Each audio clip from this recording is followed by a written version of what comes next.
지난 영상에서는 구조적으로 금 사용량이 제한적인 FP12를 기준으로 금 추출 공정을 진행했습니다. 사전 분석 결과와 실제 공정 결과가 어떻게 연결되는지를 중심으로 FP12 금 추출에서 기준을 먼저 세우는 것의 중요성을 살펴봤습니다. 오늘 영상은 그 연장선에 있습니다. 같은 FP12, 같은 금 추출 공정. 하지만 구조가 달라지면 결과는 어디까지 달라질 수 있는지 이번에는 금이 많이 사용된 FP12를 기준으로 확인해 보겠습니다. 이번 영상에서 사용한 FP12는 앞선 영상에서 다뤘던 FP12와 비교했을 때 외형부터 분명한 차이를 보입니다. 회로 패턴이 접점 일부에 국한되지 않고 넓은 면적으로 형성되어 있으며 금빛이 연속적으로 이어지는 구조를 가지고 있습니다. 이런 형태의 FP12는 일반적인 신호 전달용보다는 신뢰성과 안정성이 특히 중요한 환경에서 사용되는 경우가 많습니다. 이 차이는 공정에 들어가기 전부터 이미 결과의 방향을 어느 정도 예고하고 있습니다. 하지만 이번 영상에서도 추측이나 인상에 기대지 않고 분석을 먼저 진행했습니다. 금 추출 공정에 들어가기 전 분석 장비를 통해 이번 FP12의 표면 성분을 먼저 확인했습니다. 분석 결과 구리는 약 68.47%, 금은 약 31.53%로 확인되었습니다. 이 수치는 앞선 영상에서 다뤘던 FP12와는 전혀 다른 구조임을 분명히 보여줍니다. 금이 접점 위주로 얇게 사용된 구조가 아니라 회로 패턴 전반에 걸쳐 상대적으로 넓은 면적으로 사용된 타입이라는 점이 분석 단계에서 이미 확인된 셈입니다. 이제 이 분석 결과가 실제 공정을 거쳤을 때 어떤 결과로 이어지는지 차근차근 확인해 보겠습니다. 금 추출의 첫 단계는 이번에도 전처리입니다. FP12는 금속만으로 이루어진 소재가 아니라 필름, 접착층, 보호막 등 여러 유기물과 무기물이 함께 구성된 복합 구조입니다. 그 상태 그대로는 화학 반응이 안정적으로 진행되기 어렵기 때문에 전처리를 통해 유기 성분을 제거하고 금속 성분을 노출시키는 과정이 필요합니다. 이번 FP12 역시 열 처리를 통해 겉면의 필름과 보호층을 제거했습니다. 이 단계의 목적은 강하게 태우는 것이 아니라 불필요한 층만 제거해 이후 반응이 균일하게 일어날 수 있도록 만드는 것입니다.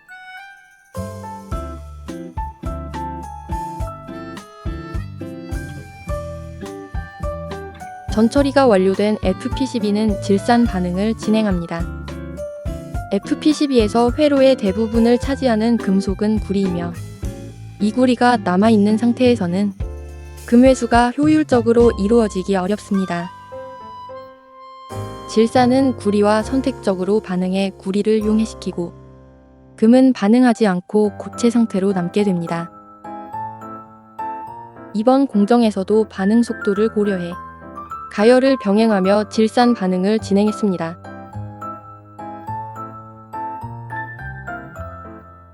질산 반응이 충분히 진행된 후에는 여과를 통해 용액과 고형물을 분리합니다. 이 단계는 다음 공정의 정확도를 결정하는 정리 단계입니다.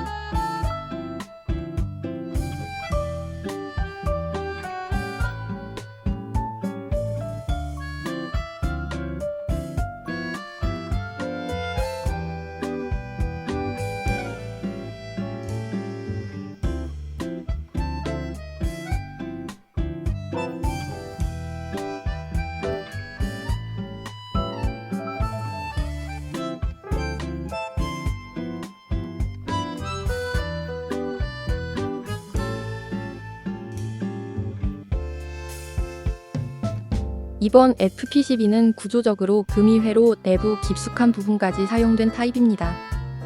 따라서 1차 질산 반응 이후에도 내부에 남아있는 금속 성분이 존재할 가능성을 고려해 추가적인 열 처리를 진행했습니다. 이 과정은 잔여 유기물이나 반응이 덜 된 내부 구조를 보다 명확하게 드러내기 위한 단계입니다. 결과적으로 이 FP12가 소금이 많은 구조라는 점은 공정 과정에서도 그대로 확인됩니다.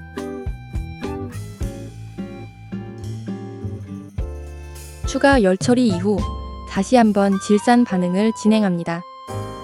이는 1차 반응에서 제거되지 않았던 잔여 구리를 정리하기 위한 단계입니다. 반응이 끝난 후에는 다시 여과를 통해 공정을 정리합니다.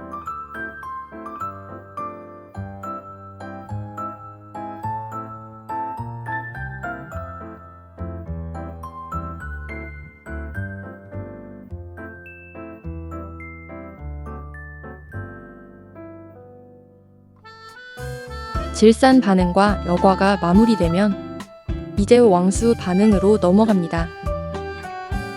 왕수는 금을 용해시킬 수 있는 대표적인 용액으로 2단계에서 고체 상태의 금은 용액 속으로 이동하게 됩니다.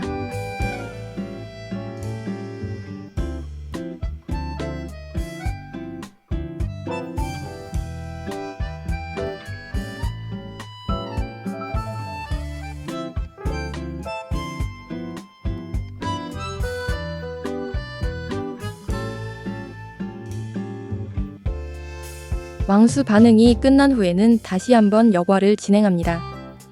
2단계에서 확보된 용액은 금이 이온 형태로 녹아있는 상태입니다.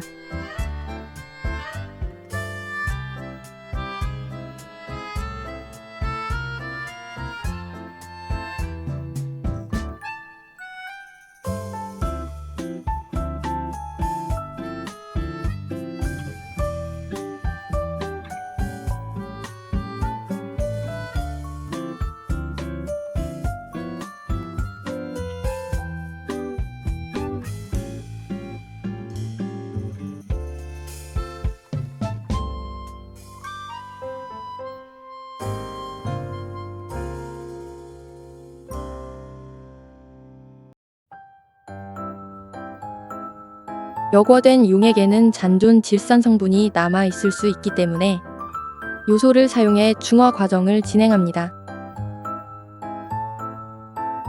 이후 환원제를 투입하면 용액 속에 있던 금이 고체 형태로 석출되기 시작합니다.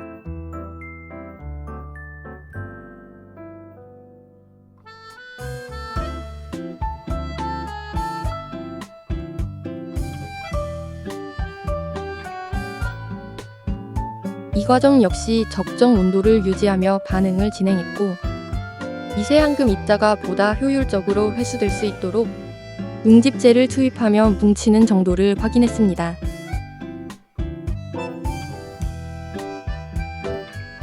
환원과 뭉집이 완료된 후 여과를 통해 고체 상태의 금을 분리합니다.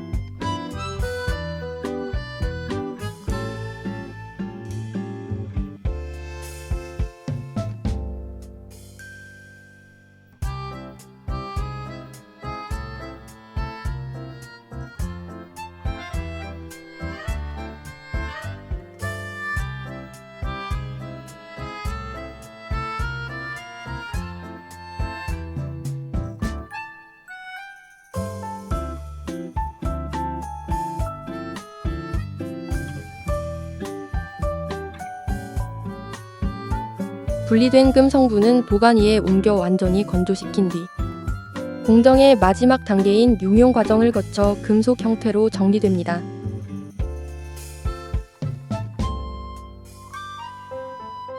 용용이 시작되면 분말 형태였던 금 성분은 하나의 금속 덩어리로 모이게 되고 이때 불순물은 표면으로 분리되거나 슬래그 형태로 정리됩니다. 이 과정을 통해 비로소 공정 전반을 거쳐온 금 성분이 물리적으로 확인 가능한 금속 상태로 정리됩니다. 2단계에서 확인되는 형태는 이번 공정의 결과를 가장 직관적으로 보여주는 부분이기도 합니다. 분석과 공정, 그리고 수치로 정리된 결과가 하나의 형태로 마무리되는 지점이기 때문입니다.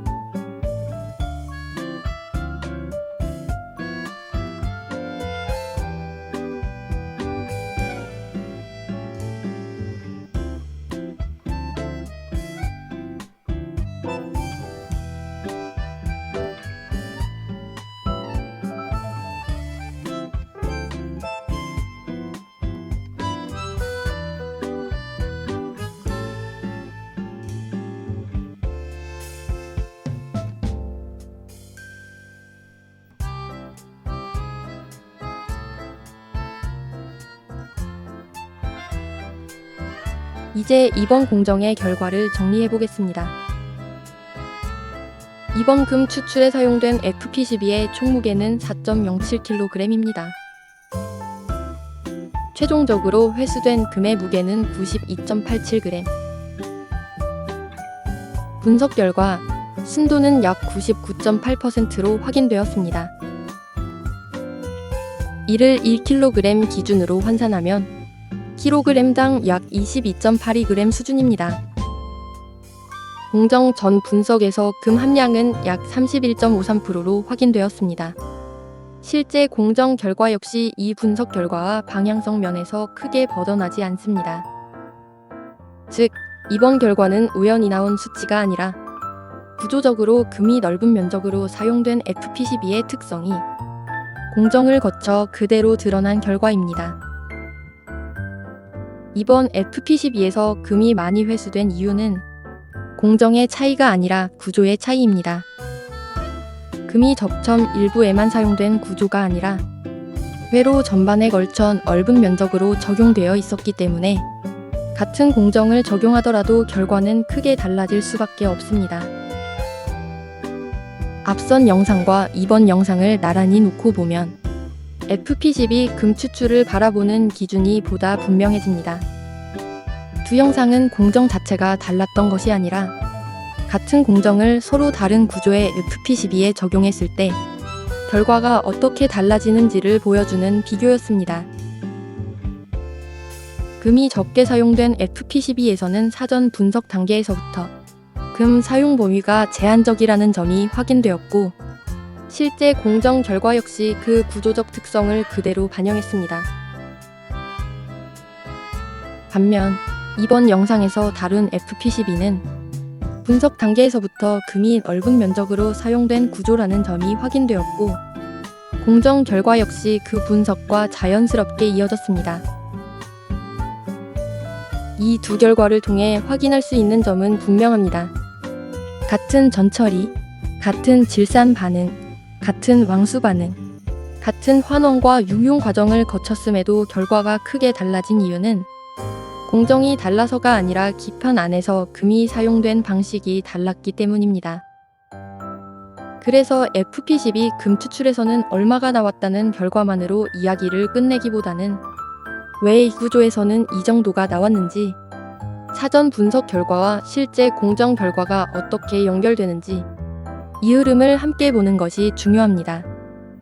이번 FP12 시리즈 영상들은 바로 그 흐름을 처음부터 끝까지 하나의 기준으로 정리하기 위한 과정이었습니다. 금이 적게 나오는 FP12와 금이 많이 나오는 FP12를 의도적으로 나누어 다룬 이유도 FP12 금 추출을 감각이 아니라 판단 기준으로 이해하기 위해서입니다. 이 기준이 잡히면 현장에서 FP12를 마주했을 때 겉모습만으로도 어느 정도의 방향성을 가늠할 수 있게 됩니다. 그리고 그 판단은 불필요한 기대나 잘못된 추정을 줄이는 데에도 중요한 역할을 합니다. 결국 금 추출에서 가장 중요한 것은 어떤 기판을 선택하고 어떤 기준으로 바라보느냐입니다. 이번 영상들이 FP12 금 추출을 바라보는 시선을 조금 더 차분하고 조금 더 정확하게 만드는 데 도움이 되었기를 바랍니다. 이제 2025년도 얼마 남지 않았습니다. 한 해 동안 함께 지켜봐 주신 모든 분들께 진심으로 감사드립니다. 앞으로도 과정을 차분하게 기록하며 의미 있는 결과로 이어가겠습니다. 다음 영상도 놓치지 않으시려면 구독, 좋아요, 알림 설정으로 함께 해주세요.